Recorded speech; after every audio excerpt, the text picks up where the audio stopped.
lebih dari sekedar rumah tinggal, memiliki nilai, filosofi, dan karakteristik setiap suku di Indonesia.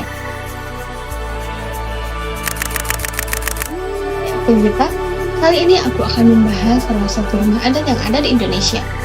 Seperti yang kalian tahu, Indonesia memiliki berbagai macam rumah adat, dari mulai yang paling megah hingga yang paling sederhana. Dan kali ini aku akan membahas salah satu rumah adat yang cukup sederhana yang terdapat di Papua Barat, yaitu rumah adat Mod Aki Asa, atau biasa dikenal sebagai rumah adat kaki seribu. Sebelum membahas rumah adat, aku akan menjelaskan sedikit tentang suku Arfak. Suku Arfak adalah suku yang mendiami pegunungan Arfak, Papua Barat. Masyarakat ini hidup dalam kelompok-kelompok kecil yang dipimpin oleh kepala suku, yaitu Mananuya. Suku Arfak masih menyimpan warisan budaya dan adat istiadat dengan baik dari generasi ke generasi. Salah satunya adalah rumah adat. Rumah adat kaki seribu atau Mod Aki Asa adalah rumah adat suku Arfak yang terletak di Pegunungan Arfak, Kabupaten Manokwari, Papua Barat. Rumah adat kaki seribu merupakan rumah panggung yang bahan dasarnya terbuat dari kayu dan atapnya terbuat dari alang-alang.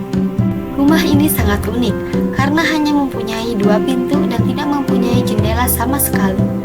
Tujuannya untuk melindungi penghuni dari serangan binatang buas, cuaca dingin, ataupun serangan musuh dari suku lain. Rumah adat ini memiliki banyak tiang penyangga yang menjulang dari dasar tanah hingga ke dinding. Maka dari itu, rumah ini dinamakan rumah kaki seribu karena bentuk tiang penyangganya yang banyak mirip dengan hewan kaki seribu. Tiang-tiang ini melambangkan kekuatan, perlindungan, dan kesatuan. Selain itu, suku Arfak meyakini banyaknya tiang di rumah adat bisa mencegah roh jahat, binatang buas, dan gempa bumi.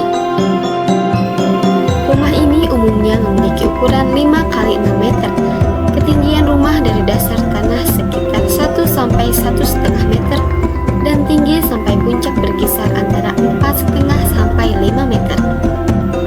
Uniknya lagi, rumah kaki seribu ini hanya memiliki satu ruangan saja. Tidak ada batas antara kamar dan ruang tamu. Biasanya untuk tidur, laki-laki dan perempuan dipisah. Misalnya, sebelah kanan untuk perempuan dan sebelah kiri untuk laki-laki, ataupun sebaliknya. Di dalam ruangan ini, terdapat tungku yang biasa mereka gunakan untuk menghangatkan tubuh karena daerah pegunungan merupakan daerah yang dingin. Itu juga menjadi salah satu alasan mengapa rumah ini tidak memiliki jendela. Walaupun rumah ini tidak memiliki jendela, udara masih bisa masuk melalui celah di lantai yang terbuat dari papan kayu yang disusun berjejer agak renggang, sehingga menjadikannya ventilasi alami. Suku ini biasanya membangun rumah dengan bergotong royong. Mereka mengambil kayu dari kebun di dekat tempat mereka. Kayu yang digunakan biasanya adalah kayu merbau.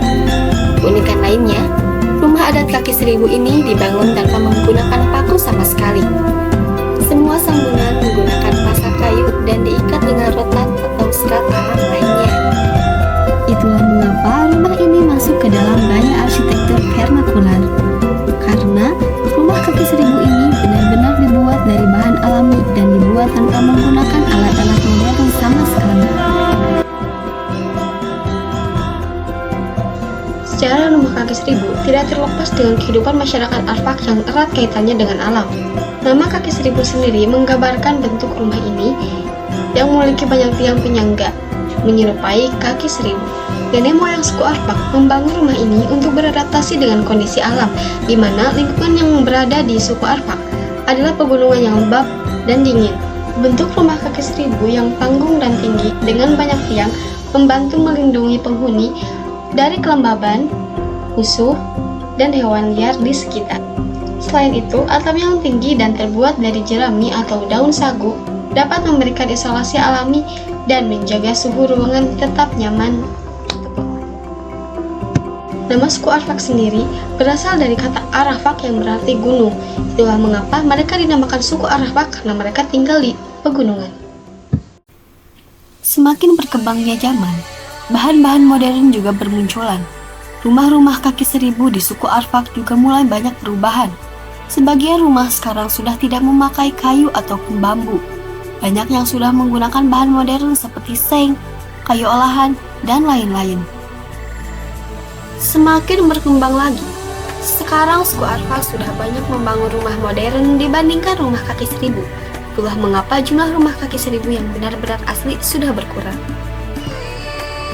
Untuk mengatasi masalah ini, pemerintah Pegunungan Arfak bertekad untuk tetap menjaga kelestarian adat dan budaya setempat dengan membangun sebuah rumah adat kaki seribu tepat di ruas jalan utama di Andang, distrik Hini. Rumah ini juga sering digunakan untuk upacara adat suku Arfak, seperti tari tumbuh tanah, sebuah tarian tradisional yang dilakukan untuk menyambut tamu atau merayakan acara tertentu. Selain itu, rumah ini juga digunakan untuk berbagai prosesi adat lainnya, seperti peresmian jalan atau bangunan baru, yang melibatkan ritual dan seremonial khusus. Rumah kaki seribu bukan hanya sekedar tempat tinggal, tapi warisan budaya yang mencerminkan kebijaksanaan dan kearifan suku Arfak. Di balik tiangnya yang kokoh tersimpan kebersamaan, keharmonisan dengan alam, dan identitas yang harus dijaga. Mari kita bersama melestarikan dan menjaga rumah-rumah adat yang ada di Indonesia, agar generasi mendatang dapat merasakan dan menghargai kekayaan budaya yang diwariskan. Budaya adalah jati diri kita, dan melestarikannya adalah tanggung jawab bersama. Terima kasih telah menyaksikan video ini. Sekian dari saya. Terima kasih.